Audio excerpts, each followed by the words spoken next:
and welcome back to the Holistic Ritual Podcast. I'm your host, Kamela Celeste, holistic nourishment and mindfulness coach.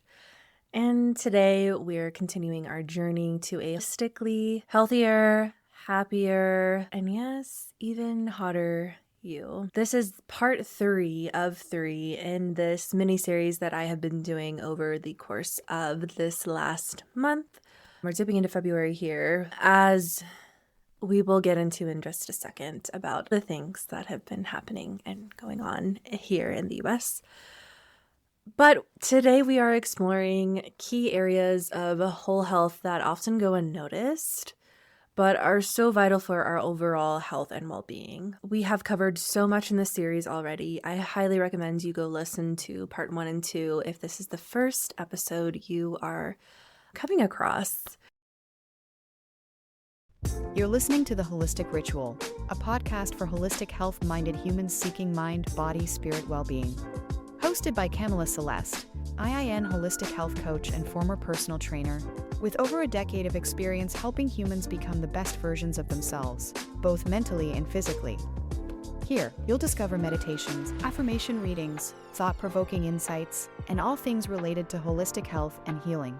We blend Eastern and Western rituals, practices, and research to guide you on your wellness journey. Without further ado, let's get into the episode. Today, we're talking about personal finances, spirituality, creativity, and joy, and how the heck they play a huge role in your health. Before we dive into everything, I invite you to grab a notebook, grab a pen, keep those close by. As the series has gone on, I, of course, will have plenty of reflective questions for you to think about as we move through each of these topics, which is meant to help you build your personalized blueprint for wellness that you can carry with you throughout the rest of this year and beyond. Quick announcement before we jump into our opening grounding segment. I have joined Substack, and I am absolutely obsessed with this platform. It is a way for me to house literally every single piece of content that I have done. It is long form content, short form, long videos, short videos, blog post style, tweet style. It incorporates everything that I love about being a content creator all in one place. I can share my poetry. I can write a blog post if I want. But most importantly, on my Substack, it is definitely dedicated to mindfulness, mindful living, holistic living. And as I am going through my meditation and mindfulness teacher certification, I will be blogging and doing short little meditation sessions and mindfulness sessions on there, which we definitely we need right now in this very, very, very scary, uncertain, heartbreaking, and heavy landscape that we are facing and navigating here in the United States. We need a moment to take a step away from the news, to ground ourselves, to make sure that we are not disassociating for the next 4 years, but having coping skills to regulate our nervous systems, to make sure that we are not just staying in a super anxious and stressed state. So I would love it if you go and join me on Substack. We're going to be meditating and doing mindfulness-based practices there, as well as all of the other favorite content. The podcast is also housed there, and then short little blurbs, some of my poetry and things. So join me on Substack, and then let's get into our grounding segment, as I have just set the scene for us.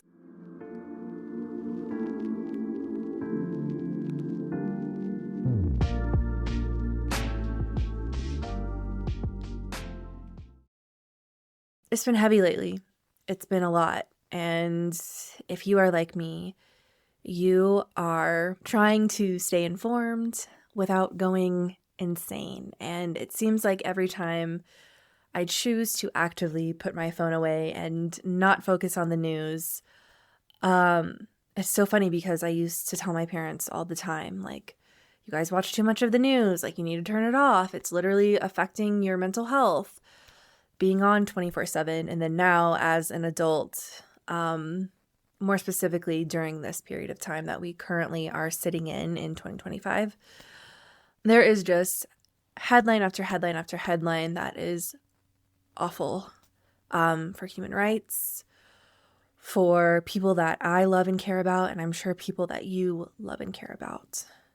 So I just wanted to take a minute. I just wanted to give us some very, very grounding, a checkpoint, if you will, so that we can, together just for a few moments, reset our nervous systems, especially in these turbulent times. So let's just create just a moment for ourselves to tune in and breathe for a second. Research shows our bodies respond wonderfully to simple, mindful practices. And one of the most effective tools is deep, intentional breathing. So I invite you to join me for just a minute. Close your eyes if you want to. Find a comfortable place to just pause and be with yourself. Inhale slowly through the nose for 4 counts. 1, 2, 3, 4. And exhale slowly for 4 counts. 1, 2, 3, 4. And then just begin noticing as you are going through these rhythmic breaths, the pause when you inhale and right before you exhale.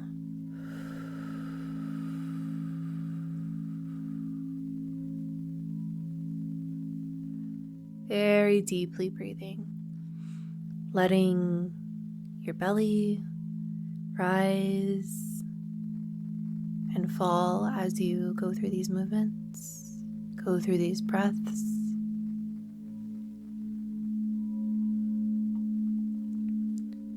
And as you do this, maybe notice where you might be holding on to tension in your body. Maybe it's through your shoulders, through your neck. I know for me, it's always my neck when I'm stressed and feeling very anxious.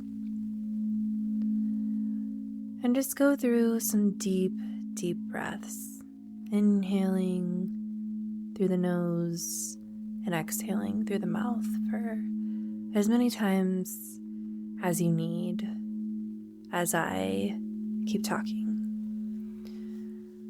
This technique helps lower cortisol levels in the body, and it activates your body's relaxation response. So it is a small but powerful way to start caring for your nervous system. And then something else I wanted to share is another science-backed practice is muscle relaxation. So as I mentioned, where you might be holding on to tension in your shoulders, in your neck, in your hips, in your back, try tensing maybe your shoulders for a second. So tensing,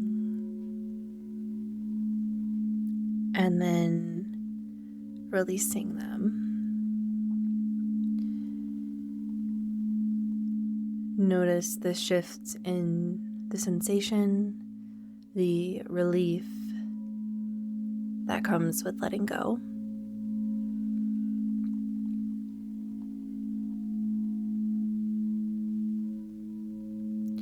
It's just a gentle reminder that your body is capable of resetting itself at any time. I also want to talk about boundaries for a second, specifically around our news feeds and our digital lives. The constant exposure can spike our stress levels. I know it does me.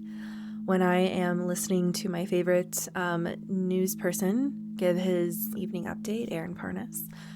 But consider setting aside time to actively intake news.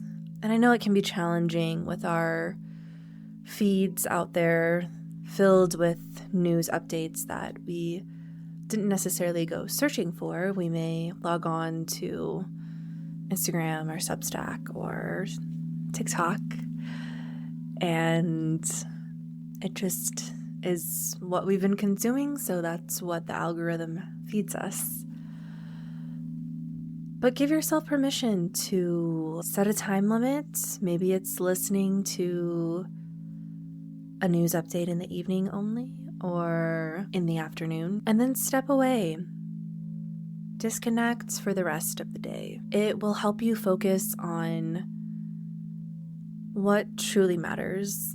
And I know you're probably thinking, it all matters, because even if it doesn't affect me personally, it's affecting someone I love. It's affecting another human being in an awful way. And it's hard. A piece of advice that I heard was just to pick a few certain issues that are currently on your mind and stay updated with those things. And then once you are done, put away your phone, make a conscious effort to not intake news. And that might mean getting off of social media completely. Then remembering about our bodies, going for a walk outside, getting fresh air. They say touch some grass every once in a while. This actually could be one of those moments where sitting outside in the sun and some grass could be very nourishing for you. And also stretching, so releasing some of that tension, going through breath work, tending to your body, tending to your muscles. If you are sitting all day or if you are standing all day, getting some movement in, making your space cozy. For the first couple of days after MLK Day, the flood to my system with news was a lot, and I needed to cultivate a cozy, comforting space. My partner and I, we turned on some cartoons that we've seen before. It took us back to childhood, to simpler times that your body and your mind can correlate with not being as stressed. So maybe watching cartoons, watching your favorite Disney movie, or just doing something that you enjoyed from childhood. Coloring, puzzling, playing outside on the monkey bars. And then I am really big on lighting candles, lighting incense, hugging a stuffed animal, just cultivating a very comforting space during these times. And in these first few moments, if you are still breathing deeply,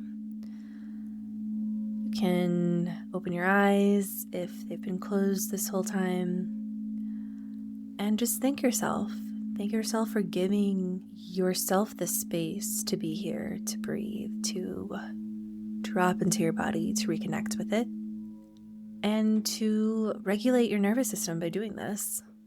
Remember, as you go through this week, you can come back to your breath whenever you need. It is such an accessible way to check in with yourself, to lower your cortisol levels, and another way to carry just a little piece of calm throughout your day. So now let's transition and get into the episode.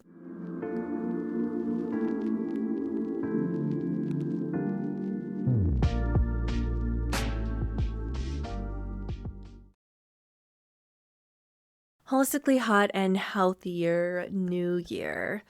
It is February 6th today, and from listening to the other two episodes, if you have made it to this third part in this series, I'm sure you have noticed that taking care of yourself, taking care of your well-being, of your health, is not just what you eat, how you move your body, and some of those basic things that are correlated with health and fitness. And today I want to just jump right into this first topic: personal finances. Now, personal finances, like, what on earth does that have to do with health and well-being?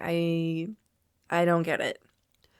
Let's connect the dots. This topic can be a little bit sensitive, but it is absolutely essential. Money isn't always the easiest topic to talk about, but the truth is our financial wellness plays such a huge role in how we feel overall. When we're not living from a place of scarcity, when we can support ourselves, our loved ones, we naturally experience more peace of mind. Now, I want you to take a moment to reflect on these questions, to ask yourself. If you have your notebook handy, now would be the time to pull those out, jot down these questions.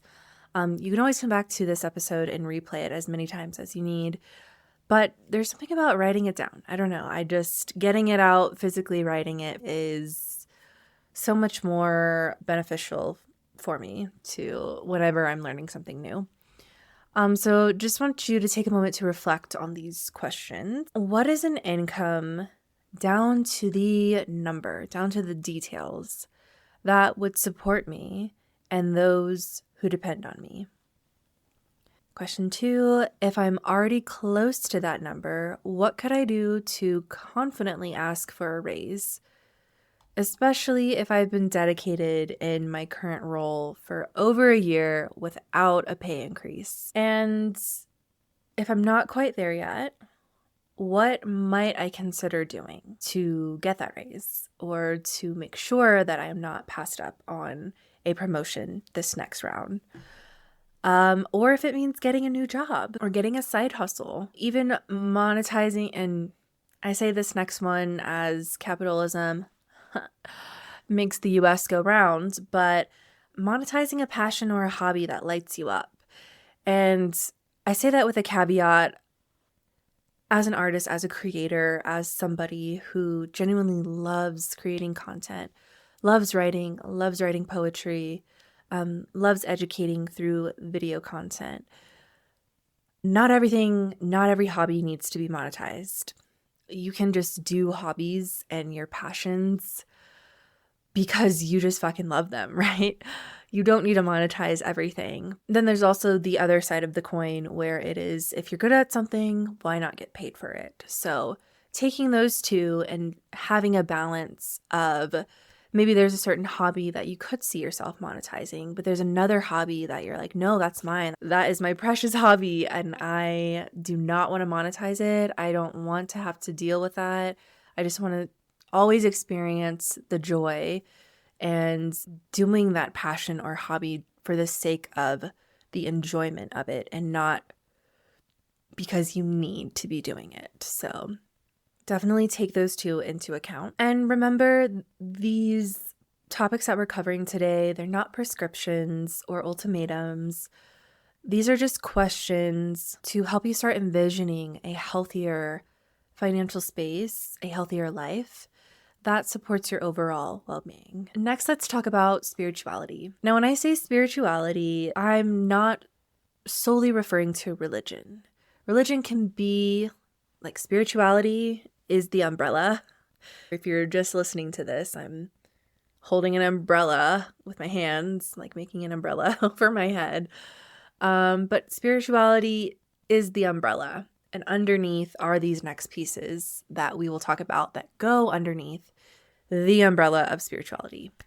So, spirituality is about connecting with your inner self in the vast cosmic energy of the universe. Whether you're into meditation or breath work, gratitude practices, reflective journaling, prayer, or even moon rituals, if you have a little witchy woo girly in you, which if you're here, you probably do. Let's be real. These practices help us tune in and remember that we are part of something so much larger than ourselves. As we found out, aliens are living in the oceans, or they're flying over New Jersey, or whatever else. we're not alone, and we're a part of something cosmically greater that is beyond our understanding at this moment. So, as you are taking an inventory of spirituality, of your spiritual journey, where you are with that, if this is something that is new for you, having a spiritual practice, remembering that you're connected to not just yourself, but to remember the interconnectedness of the worlds, of the cosmos, of the universe, of everything else out there, outside just this earthly realm, is so important for your well-being and to your soul work in this life. If you're a beginner, questions to ask yourself: do I have a spiritual practice?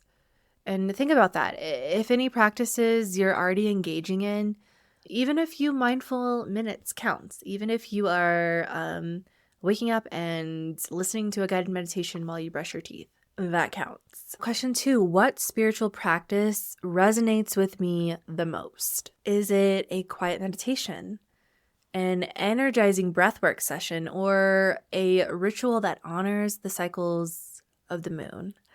Trust your intuition here. Trust your guidance for what you are drawn to is probably going to be that spiritual practice that is worth exploring. Are you into tarot? Do you want to incorporate affirmations into your day? So really getting clear on what that looks like. And then how often can I realistically commit to a spiritual practice? Is it that 1 minute while you brush your teeth? Is it 5 minutes before you're winding down for bed? Is it 30 minutes in your morning? Is it a huge part of your morning routine? Be realistic about it too. And then where during the day would this be the best time for me to do this? So morning, afternoon, evening, whatever is going to be best suited for your schedule that you can consistently keep up with. And I just use, going back to the brushing your teeth while you listen to a guided meditation, that also is called habit stacking. Whenever you are turning on the coffee pot, is that your cue? I click the on button to the coffee pot. Now it is time to do a 5-minute breathwork session while my coffee brews and cools off. Is it during your lunch break? Whenever you are waiting for your food to heat up, or maybe you're sitting in your car eating your lunch, or maybe you're at the office in the break room, taking 5 minutes before you sit down to eat to pop some headphones in and listen to a guided meditation, to say a prayer before your meal. Thinking about these different things and how you can incorporate them into your already everyday habits is a professional pro tip, life hack, is habit stacking. These questions are designed to help you find a practice that feels sustainable and authentic for you. And bringing us to our last segment, creativity and joy. What does being creative and being joyous have to do with our well-being? When most of us think of creativity, we imagine doing something very artistic, so like drawing, painting, but creativity is so much broader than that. It's in the way you craft a heartfelt email, rearranging your living room, or planning a fun event. All of those are creative endeavors. And we as humans are creative beings. We are meant to create. We're creative by design. Expressing yourself authentically helps keep your mind agile and your spirit vibrant along with your spiritual practice. So let's break creativity down. What is my favorite way to express creativity? And remember, it does not have to be the traditional artsy way if that's not your thing. How might I infuse creativity into my week? Whether it's trying a new recipe, cooking is creative, organizing your space, or just brainstorming new ideas. Letting your creativity flow in these everyday things and then blending it in with joy. Joy is the vital ingredient that balances out life's challenges. And I also don't want to sound tone deaf here because, yes, joy is a part of our well-being. And I also want to say as a caveat, emotional expression is a part of our well-being. Expressing our emotions here, the full spectrum of emotions. And if that is something you would like some more insight on, I did a wonderful episode with my friend Morgan O'Neill. She is a therapist and a tarot reader. It was an excellent episode. Be sure and go check that out for more insight to what does it mean to experience the emotional spectrum in life. Emoting is a part of our well-being, but specifically pinpointing joy in the spectrum of emotions here. And as of lately, I'm sure it has been difficult to be joyous because things are pretty awful in the United States. But joy is an act of resistance.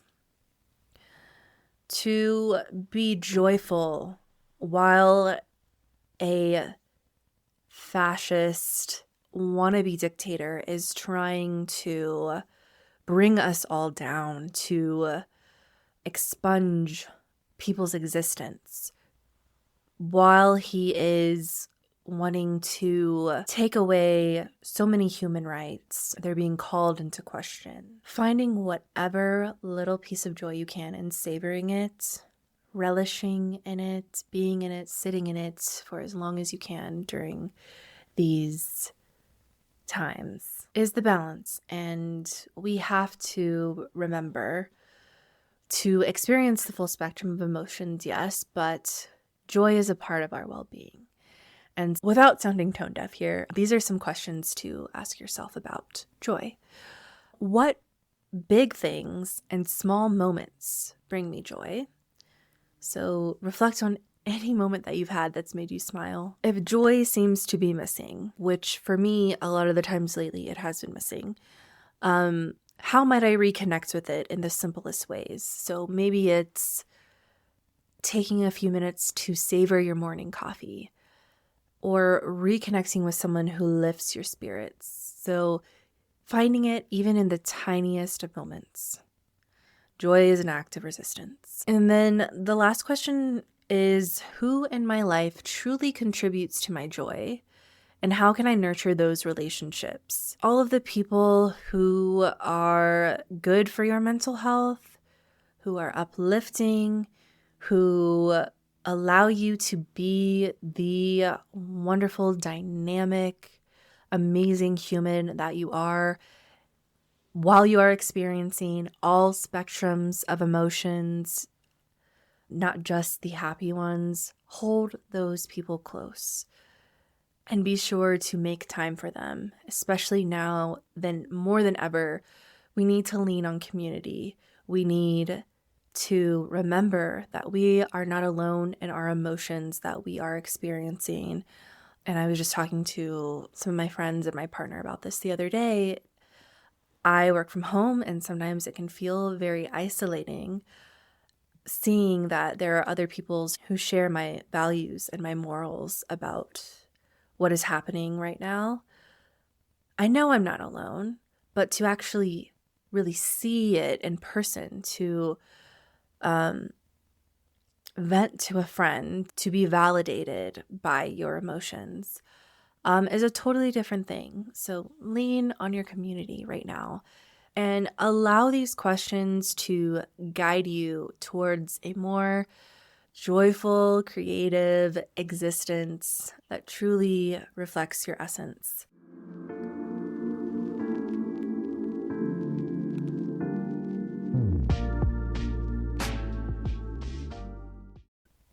Okay, let's wrap everything up. This is the last part in this series, and I have loved sharing all of this information with you. We've set you up with all of these different areas of life to think about, to focus on, to check in with. And I will put on my Substack the worksheet for you to be able to download as a freebie, to be able to keep track of all of these different areas of your life and to actually visually see how they are changing, how they are bettering, how they are improving you and in each of the respective categories. Uncovering the happiest, healthiest, and most confident version of yourself starts by doing this work, doing the deep exploration of who you are mentally, emotionally, and physically. And I do want you to remember that holistic health isn't about perfection. It's about balance and self-awareness. You can revisit these questions and this 3-part series anytime you want. You can redo this every year. For the new year, you can check in with yourself every 6 months. All in all, if you found any value out of this series, if it resonated with you, I would love it if you would please share it with a friend or a loved one, especially now doing this work to keep ourselves sane, to focus on our well-being as best we can, and so we can break the cycle of toxic diet and extreme fitness culture. I hope this series helps you embrace a way of living that honors your unique and beautiful self. Thank you so much for joining me today and for coming on this journey with me during this series. It's been so much fun, and hopefully you stick around if you found this podcast, The Holistic Ritual, from this series. I would love to continue hanging out as the future of TikTok right now is up in the air. That has been the most authentic place for me that I've been creating content and creating and cultivating a small community. But I'm hoping to move that over to Substack because it is such a cool platform. I cannot express and rave how awesome it is and how much I genuinely enjoy using it. And it does not feel like a perfectionism trap like Instagram does. It feels very authentic, very raw.